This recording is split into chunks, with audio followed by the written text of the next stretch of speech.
the sad fact is that there's no turnaround in South Africa. I've had a meeting on Saturday, and I asked the people, everybody that was present, to please, by a show of hands, tell me who thinks South Africa is still on the good and the right road and can be saved. No hand was raised. And what's interesting is they had the second poll, and the people they polled across all races, there were 89% of those which said South Africa is on the wrong road.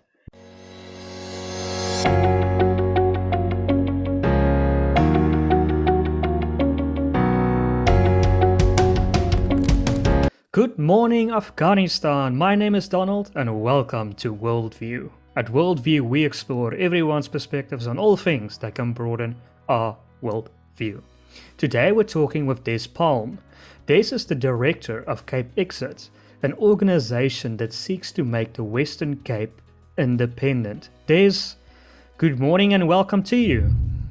Donald, very good morning. Very good morning to your viewers, and thank you to you and WorldView for the opportunity to have a chat with you. So Des, tell us, what is CapeXit, and for example, how is it different from the Cape Independence Party or Cape Independence Advocacy Group? Donald, first of all, CapeXit is a civic organization, the same as with Cape Independence Advocacy Group. Cape Independence Party, or Cape Party, who's now Cape Independence Party, is obviously a political party. So that's the primary difference between the two. We strive for the independence of the Western Cape along a non-political route. We are non-political, we're non-racial, and we are simply building the reality of the support for independence on the ground. So there are two distinct routes. The one political parties put forth is a political route, obviously. For that, you have to make a fairly sufficient impact at the polls to either force a coalition or at least a cooperation between parties where you can put your requirements on the table, which will then hopefully satisfy both parties and you can move forth. We prefer to work in a non-political manner. So when you start building the support for a movement on the ground outside the political playing field, you actually receive much higher support because people politically are totally punch drunk. They do not see a political solution. So what we offer is outside that spectrum of politics. In terms of our plans, building awareness simply means to be out there, to be visible. To that extent, we have awareness teams that goes out on Saturdays to various suburbs and intersections, wave our flags. We've got a registration gazebo up there. The guys in that team, they're having tremendous success in that regard. We've also recently started having smaller meetings, what we call coffee shop meetings, groups of 15 people, 20 people, where we reach out directly to a community. If they put in a request to meet with us, we would go out to a coffee shop near them, have a meeting with them, and then we also have larger meetings in communities like in Montague or Paarl or the Strand, where you're looking at about 50 people or so. And then we have a presence on Facebook and Twitter and LinkedIn. And our plan is simply just to build these meetings and outreaches to a much bigger scale to reach the people. And what is the growth that you have seen? Because we've spoken to, I think, Dr. Mulder, and he said, I think like a year or two ago, you had 1,000 or a few thousand. Now you have somewhere along the lines of 700,000 or something like that. Yeah. Donald, we registered CapeXit in January 2018. At that point, we had 0 registrants. We spent 2018 and 2019 looking at secessions all over the world. There were over 231 of them. And we really just did homework on what made the secession successful, what were the obstacles they faced, how did they overcome the obstacles. So having started in 2018, we had a couple of registrations trickle in. We really, in 2019, we stepped it up, reaching out in terms of marketing. Then this thing called lockdown happened, which really saw a spike in our registrations. And today we're standing at just over 818,000 registrations we got in hand. And yeah, it really took off. Before lockdown, I think we were standing at 7,000 registrations. And the growth is very evident for where we stand today. Just out of interest's sake, is there any other province or community that has followed the route that you are now taking and been successful? petition by via a petition? Donald, no other province that we know of except KZN. They haven't, as far as I know, officially started gathering registrations. And sorry, Des, I mean like in the entire world. Oh, in the world, yes, absolutely. That's the 231 secessions you've seen all over. The latest one is actually South Sudan. We have about 114 countries which are striving for secession. The latest one to get on that secession or independence train is actually Texas. Texas has exactly the same motivation that what we have. Their contribution to the national GDP is quite massive. And like other countries and like the international requirements, they share geographical area, they share the same history, the same culture, the same background. And I've been in South Africa, like I just mentioned, we have KZN who's striving for secession. So secession as such is not a new thing in the world. We're not reinventing the wheel. And the 114 countries that are now striving for secession, they are most certainly not the final countries doing so. And a very interesting fact is that we normally refer to KZN as the other province who is striving for secession. However, you have the vendors in Mpumalanga. They're striving for secession, and we know that because together with CapeXit, they are members of the Organization of Emerging African States. So yes, definitely not a new thing in the world. Isn't Ramaphosa a vendor? Your guess is as good as mine. I think so. I haven't really gone into that, but it's an interesting fact that you mention it, because obviously one of the biggest problems the ANC currently have is actually this whole tribal infighting, the tribal difference of opinion within the ANC. So I believe our target is 1.6 million. When do you believe you will reach that target?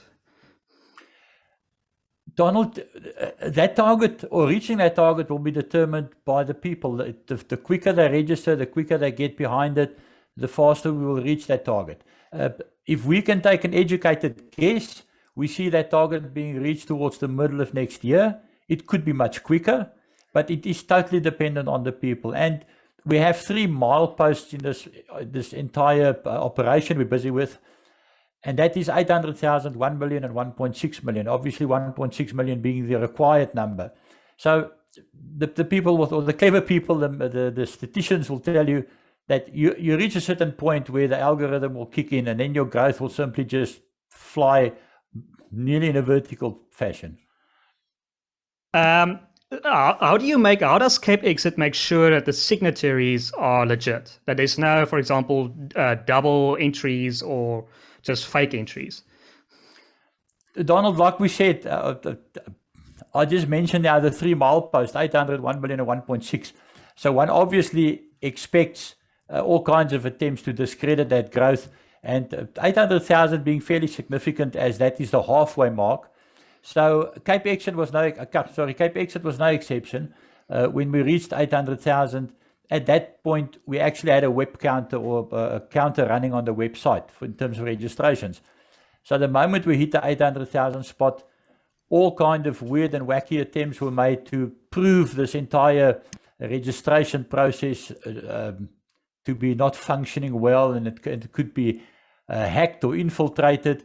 And obviously, what these people missed is the fact that the moment you start flooding that portal, it shows an anomaly. And we picked up the anomaly and we saw the spike, and we immediately went back. We stopped the counter, and we literally went back to registration number 1. And we started weeding out any double registrations, bogus registrations. We had Supermans and Superwomen and shepherd pies, and you can't imagine what weird and wacky things we had. And we've found, obviously, that the first registrations up to the 800,000 mark were mostly legit. Somebody would, by accident, leave out an ID number or a cell phone number, because you register with us, the form requires you to put in your name, your surname, your ID number, your cell phone number, and your email address, and then sign the form and date it. So we could pick up the odd ones out. From the 800,000 mark upwards, there were far more attempts, but we've actually weeded them all out. So there are, if you, for instance, register and you try and register again, it will immediately tell you your ID number has already been used. So if we tighten down on the system, what these people actually succeeded in doing, trying to attempt to register 10 times or 1,000 times, is just they put us just more on the alert. So now we've pretty much tied down the system.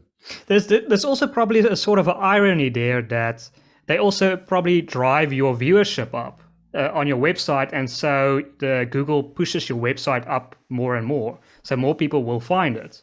So in a weird way, they're probably actually just helping you. Well, that is entirely correct. Another organization that seems to be striving for this is the United Liberty Alliance, and advocate Hein is a prominent figure of the United Liberty Alliance. Are you, CapeXit and United Liberty Alliance, coordinating, or is there some differences there? Donald, no, we're not. We're not working together. There's a number of diverging factors between CapeXit and the ULA. One is they're looking at a far bigger geographical area. They require much more votes to actually, in terms of the area that they're looking at. They're looking at a certain measure of segregation within the country post-independence. CapeXit stands for independence of all who lives in the Western Cape. We don't differentiate between that. There are some claims that they make. The one is that the legal process has been completed up to 97% over the past 8 years. We haven't seen any proof of that. To CapeXit, we simply see the support of the people as being the biggest requirement. We will definitely not say that is only worth 3% of the process. And if you do not get the support of the people, it doesn't really matter what else you do. It all becomes moot and in vain. So yeah, there are too many differences in opinion and difference of outlook as how to get to the point. But what we always say is each and every organization or individual who puts out the word independence out there into the public is actually doing well, because the concept of independence is getting out there. Now, if we had to have this conversation 2 years ago or 3 years ago, and you put out your video, people would have probably turned around and scoffed at it and say, independence, you're smoking something or what. Nowadays, you can't really listen to a radio or open a newspaper or just simply take a stroll through internet and not come across the word independence or the concept of independence for the Western Cape. So from that point of view, anybody that puts it out there is absolutely brilliant. So if you reach the target of 1.6 million, will the ANC have no choice but to hold a referendum? And if they don't do it, what remedies are available? Donald, that question we get asked, I think, probably once a day. And what normally the comment that goes with it is that the ANC will never allow it. You need 2/3 majority in the parliament. That is totally not true. The process of going for independence and striving for secession lies outside the control of the ANC. We on this road according to international requirements. Now, international requirements, you're looking at Article 1 and Article 20, which both gives you certain boxes to tick.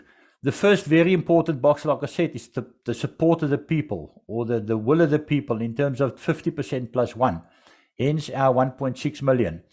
The second box is you have to share a geographical area, you have to share the same cultural historical background, you've got to share the same language, which in the Western Cape, our case is 49% Afrikaans. You have to have the ability to trade with international role players, other countries, and you have to have the support of one country who is a member of the United Nations. Now, both these articles, 1 and 20, were actually signed by the ANC. They were ratified in the South African Parliament, and that in itself takes the decision out of the ANC's hands. Now, the one thing you do not want to do is to achieve your support on the ground and then go and try and play this game on any field where there are political rules. You will get bogged down. They will drag you through the constitutional court for 1,000 years, and you will simply get nowhere. So the ANC they don't have the final say. However, there are certain protocols and remedies you have to follow. So the first one is, once you reach the support required, you would actually go to the local government, i.e. the Western Cape government, and you say, guys, we tick the boxes, we have the support. We would now like to call a referendum. So they must say yay or nay. Now, the Western Cape Constitution, as well as the National Constitution, allows the Premier of the Western Cape. The Premier here has kind of already played his hand by emphatically saying on a couple of occasions that he will not call a referendum and he is definitely not pro-independence. That's fine. It merely remains a box we have to tick. When we've ticked that box, you'll go to the South African president. Now, remembering that the South African president can only call a national referendum. There's also this misnomer that people say out there, in a referendum like this, you'll actually have to get the whole South Africa to vote. No, it's not true. You want the secession of the Western Cape, not the whole South Africa. So the people in the Western Cape will vote in a referendum. However, that box must be ticked that you've asked the president to actually ask the premier within his powers, premier's powers, to call a referendum.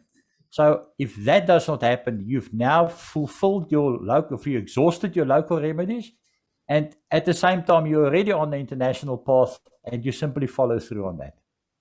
But now, I don't know, you reach the United Nations, and the United Nations say, okay, Ramaphosa or Alan Winder, you have to hold this referendum. What happens if they just ignore it? Once you've ticked all your boxes, and you won't only go to the United Nations, you have your humanitarian courts. There's a couple of role players internationally that you'll place it with. Once you have ticked all your boxes, and in the eyes of the international community, you fulfilled everything. You've completed a peaceful process according to the will of the people who seeks independence. Once all of that's been exhausted and everybody else says no, then and only then may you declare UDI, which is a unilateral declaration of independence. Remember, when you get to that point, you will have the support, or you will need the support of at least one country. In our case, we're definitely talking to more than one. So we have to have a redundancy in that support, which we do have. And then those countries will step up to the plate and say, these guys fulfilled all the requirements, they ticked all the boxes, we support their call for a UDI. Can you give us a bit of a hint who those countries are? Are they on the Western Hemisphere, on the Eastern Hemisphere? They are all north of the equator. Okay, so it's Mexico. Yeah, well, they're not one of them. Donald, now, understandably that you're talking to some entities. They are not allowed to interfere with the affairs of another sovereign country. So at this point in time, it's very much preliminary talks. Come the time, they will actually stand up and say, we support this. But can't they just give an indication of support for a referendum, not necessarily independence? Or is that also They may very well... Yeah. Yeah, sorry, they may very well do so, but at this point in time, because we're following international law, international requirements, I think everybody's quite happy that we have to exhaust a certain route, and once we get to the end of that, it is when they will step up. Look, when you start building the reality on the ground of support, you're basically building something. I always jokingly say you're busy building something which no politician actually knows how to handle. As far as you can, when you keep out of the political playing field and you work with the will of the people, that scares the living daylights out of probably 99.9% of politicians, because they cannot put this thing into a gray area politically. They don't know how to handle it. And as long as you build that, you start working towards a concept which is called a velvet divorce. Now, when you look at the secessions that took place over the world, the first couple of them were fairly violent. There were people shooting and killing one another, and there was civil war, and entirely segments of the population that was wiped out. But more and more so from the 1900s, secessions became more conversation around what our rights are in terms of our human rights and what the international rights are, what international laws allow. So you started moving to the concept called the velvet divorce, where your buildup of support on the ground is such a vast and big reality that nobody can ignore it, not your current government, not the international community. So that is where you would most likely end up in this scenario, and that is where we're aiming at. And let's face it, if South Africa is clever about this. They would sit down, they would talk about it, and may end up very well with a very, very to the south of them. And we will become an asset to the entire continent of Africa. Out of interest's sake, what do you think will happen to South Africa if the Western Cape were to secede the rest of South Africa? Do you think it will lead to the complete breakup of South Africa? KwaZulu-Natal independence, like you said, Venda independence. Would South Africa just disintegrate? Like the Soviet Union split into Lithuania, Latvia? Yeah. Donald, the interesting thing is South Africa is already disintegrating without much of the secession movements pushing for independence. I think as a construct, South Africa is fairly artificial, and we definitely see that in the end with the Western Cape and KZN gaining independence. I think you'll find more and more people outside. You'll hear the word self-determination used or autonomy used. That is where you do not qualify for independence as a province, but perhaps smaller areas would like to gain cultural autonomy or own language, whatever. You'll find these pockets developing, like you've got the Venda side developing now. And I think the ANC, if the ANC EFF goes into a coalition, they'll find that the area that they're ruling over is becoming very, very much smaller, and people will much easier be able to gravitate out of those areas to the other areas, which has now gained either more autonomy or gained full independence. So the sad fact is that there's no turnaround in South Africa. I've had a meeting on Saturday, and I asked the people, everybody was present, to please, by a show of hands, tell me who thinks South Africa is still on the good and the right road and can be saved. No hand was raised. And in fact, the Cape Independence Advocacy Group, which I must say, Phil Craig and his team, they do a tremendous job. As a political pressure group, they are beyond measure. They are painting the politicians into such tight corners, you can't believe it. And what's interesting is they had the second poll, and the people they polled across all races, there were 89% of those which said South Africa is on the wrong road. So, like I say, they're pretty much doing a good job of, I think, buggering up everything that is in South Africa that can be buggered up. So, yeah, whether we secede or not, that is not going to be the single cause of South Africa going over the cliff. And do you think an ANC EFF coalition would want to work with a future Cape of Good Hope? Or would they have no choice but to work? Donald, if they don't want to work with it, it would be really not a very good move, a very wise move, but one can expect all kinds of reactions from all kinds of organizations and parties involved. If we would do very well on our own without having to work with them, but it will be silly not to work with somebody that's just formed a new country, which is very strong to your south. At the moment, I think they're alienating a number of very good trade partners. There are absolutely ridiculous laws being passed. One issue that comes to mind is the Elon Musk low orbit satellite situation, where, I mean, Elon did everything in his power to set everything up the right way in South Africa. And then at the time that you're ready to launch, to get told that 30% of your company must become BEE. Now, you're doing such a tremendously good job of alienating people that when the Western Cape becomes independent, if you prefer not to trade with the Western Cape, you're just alienating another entity. What policies would you like to see in a future Cape of Good Hope? Like common sense policies, things that are lacking. On your note that you just now made, what would you like to see in a future Cape of Good Hope?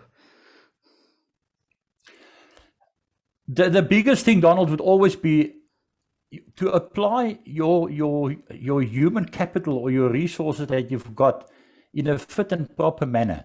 So first of all, you'll do away with a thing like black economic empowerment. You'll do away with a thing like affirmative action. Those are things that has been killing this economy faster than anything else. You want absolutely good education. You want proper law and order. You want to create an economic climate which is actually attractive to investors. You won't find an investor out there that would willingly now put his funds into South Africa. because we've been downgraded so far. I think we've probably managed to reach a total new level. If you look at the sewer Moody rating. guys. Yeah, well, I think even that would be high. We're probably under the sewer grid at the moment. And even if you look at the Western Cape, the government, they've been fighting Moody lately. So we all know what the issues are. We've identified the issues. We actually get slapped in the face by these issues every single day. So what needs to be rectified are quite clear. And those are the simple common sense things. Because remember, things are going wrong because there is now an angle of corruption and stealing on everything that's moving. If there's 1 rand moving in this country, there's 100 people looking at how they can grab a part of that rand. You get such ridiculous. At the moment, they're looking at the 12% levy or taking 12% off your salary for this whole new social upliftment thing. And then you've got talks of 10% off your tax for this new, call it the grant system for unemployment between 18 and 58. How can you possibly financially be sustainable if you have things like that? No, we have to get back to good common sense economy. And CapeXit obviously also proposes a teal tax system, which is the total economic activity levy, which has been worked out very simple. On every rand that goes through a bank account will get taxed 1% in total, for 0.5% in, 0.5% out. And the economists looked at this, and the guys that actually came up with this as far back as 1985 calculated that you'll increase your tax net by 27-fold. Wow. Now, Is that essentially a flat tax? Yeah, it's a flat tax going on funds moving through bank accounts. And if you look at the simple fact, now, if I make embroider a bit on this, if you look at the very simple fact that, or look at the question that we get asked, one of the two most favorite questions are the one that the ANC won't allow, and the second one is economically we'll never survive. Let's look at 2017, which I always use an example, where the Western Cape contributed 632 billion to the national GDP. And we get back, on average, every year, 8%, if we're lucky. So you do the sum and you see that we're sending 580 billion rand out of the Western Cape up north, and we never see it again. So if you can retain only that contribution, already you can increase your local provincial budget probably 6 or 7-fold. That's without even touching teal. So the moment you look at implementing teal, which has pretty much partly been implemented by Singapore, we know what Singapore's success is since they became independent. You can do away, the calculation is you can do away with just about all of your company taxes, your personal taxes, your VATs, these levies on petrol and diesel, which are quite ridiculous. So absolutely, from an economical point of view, and weeding out the current policies which are simply not working, you would be a star investment for any investor. One area of reform I would really like to see is immigration reform, especially towards first world countries, because I don't understand this sort of harsh attitude third world countries often have towards first world countries in terms of the application forms and all these things. Because I understand one of the main arguments people make why they want to have stringent immigration rules is they don't want people to steal their jobs. I don't agree with that argument, but that's what's made. But I mean, what kind of person from Australia or New Zealand or Taiwan is going to come and steal a job in South Africa? I mean, the average salary is so much lower. So I would say for a person from Taiwan, Singapore, come and stay here as long as you want. You don't have to fill in a form. If you're a citizen from that country, stay here as long as you want. What? Look, yeah. Absolutely. First of all, you have to, in your independent country, you'll address, number one, you'll address this whole thing of unemployment. You know, unemployment is being created intentionally on many fronts. So you're going to address your unemployment, and if you look at a far better and fast-growing economy, and you look at the savings, let's say for a company in terms of the teal system, you are going to have so much more money available and funds available. So you've got to go back to doing skill transfer centers, doing trade schools, and simply address your unemployment. The unemployment is a multifaceted thing. It works its way through to youngsters being part of gangs, because it's the only place where they feel they got some form of identity, where they belong, where they have some structure. Now, the only alternative to a thing like gangs is to take that youngster and present him with opportunities. Give him the opportunity to go and study, to become a welder, a builder in IT. That will absolutely take that counter argument away from you can't get people to immigrate here because they're going to steal jobs. The other ridiculous thing, we, for instance, CapeXit's got various portfolios and advisory panels running on everything, energy, water, all the portfolios. And if we look at that, the main contributor to the energy portfolio, it's actually a German professor, and his field of study is alternative green energy. He's been in South Africa for 22 years. He can't get dual citizenship. He can't vote. Now, that's plainly ridiculous. I mean, that guy's contributed the biggest part of his working life to South Africa, yet he's not allowed to have citizenship. So give the guy dual citizenship. He's not going to run away the moment he gets dual citizenship. So yes, absolutely. From an immigration point of view, there are a number of things that will have to be seriously addressed and adjusted. We've talked about how people are flooding your website and trying to delegitimize the entire process. But in a referendum vote, might the ANC and EFF not try to delegitimize the process as well, and like throw out ballots, not necessarily to make their side win, but just to discredit the entire thing? And shouldn't we do something to prevent that from happening, like independent observers or, Donald, yes, exactly. Look, we're not naive. We expect disinformation and attacks has already started now in some other forms. There's a couple of people running out there as agents and planting disinformation. We're fine with that, because the moment you become a force or an organization to be reckoned with, you must expect those things. We're also not naive in thinking that the IEC, and I believe they're going to change their name to the South African Electoral Commission, not be independent anymore. That in itself says a lot. However, yes, we don't believe that they are the be-all of supervisors in terms of a referendum. So you would definitely get international oversight in a referendum. And absolutely, the independence organizations will definitely keep an eye on this. And the moment you can prepare yourself for a worst case scenario, that's the moment that you can actually take care of any challenge that comes your way. So what do you think will happen first? The DA actually allowing a referendum in the Western Cape? Or do you think your petition route, in terms of forcing that referendum, will happen first? Donald, the interesting thing is, you know that the DA submitted the private members bill. Sorry, just for clarity, can you explain to our viewers what is a private members bill? Yes, sure. Your legislation around referendums, as it is in the Constitution, it allows the Premier of the Western Cape to call a referendum on any issue. However, there's a lack of legislation, of law, written to underpin that part or that section of the Constitution. It's pretty much the same with Article or Section 235. There's never been any law underwritten, so you can't go into court and say, I refer to A versus B in this referendum case. That does not exist. The DA submitted the private members bill to say that the South African Constitution is lacking in that regard of allowing a referendum to be called, although it's been allowed for in the Constitution.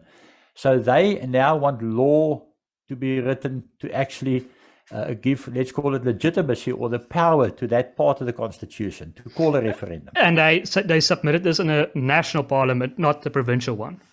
No, national parliament, yeah.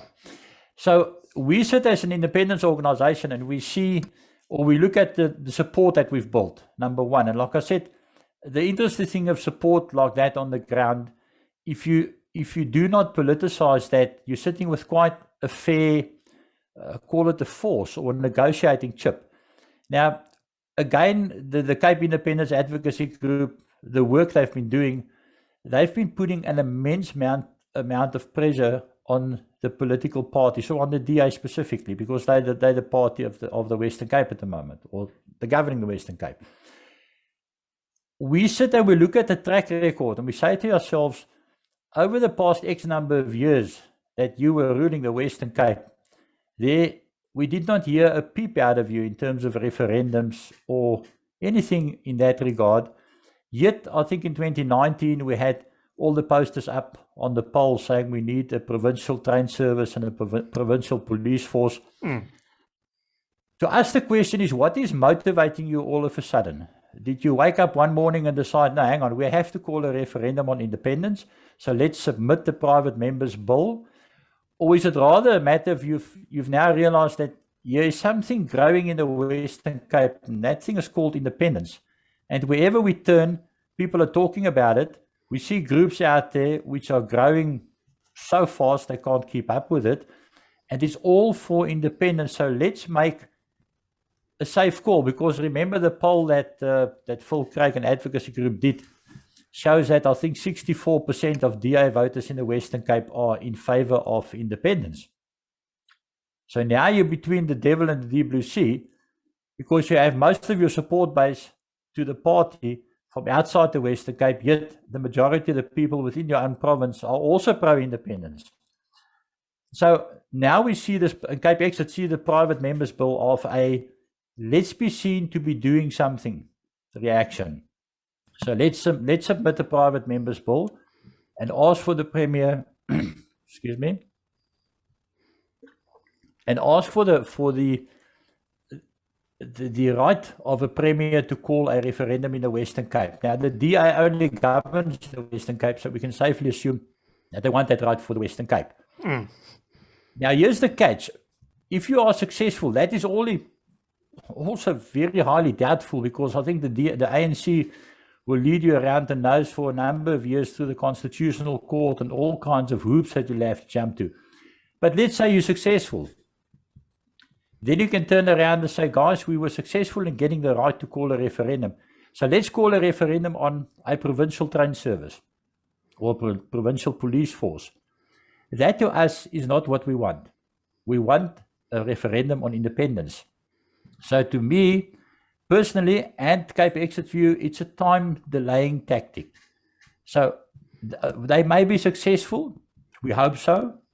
But I think the independence groups will build pressure in the meantime to such an extent that we would be able to force a referendum or call for it much quicker. And I think a lot of people underestimate the DA, how quickly the DA can change their position if they simply just have a different leadership.